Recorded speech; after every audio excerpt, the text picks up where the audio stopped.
Arlene Wilson back again with Cornell Cooperative Extension of Yates County. This is a timeline that we did for collaboration with the Yates History Center to commemorate our 100-year anniversary. And so you'll see all the different things. We have been an integral part of the community for the past 100 years.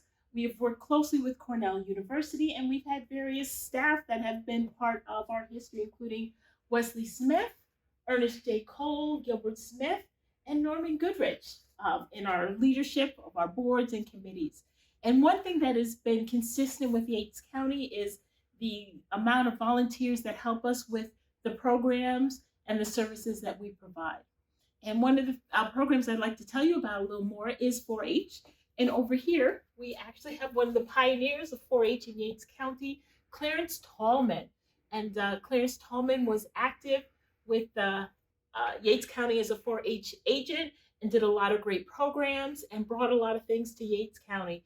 And currently, here's a picture of Clarence Tallman, but we have expanded into science projects, publication of all kinds of opportunities called Dates for Yates, which is a monthly publication, and then the various projects we do. So your funding and your support helps to underwrite things like archery and shooting sports, as well as geocaching, which is very popular. If any of those of you who ever like to hike and you like to use maps to get logistics of things, well, now it's gone high tech with computers, and it's called geocaching. It's a very popular activity we do. We also do animal education classes. We have dog obedience classes, and we are starting a rabbit club.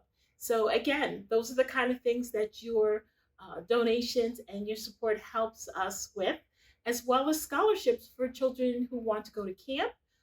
4-H, we're a great community and we're collaborative, so we have camps in Ontario County and Schuyler County that we help provide scholarships for youth to attend.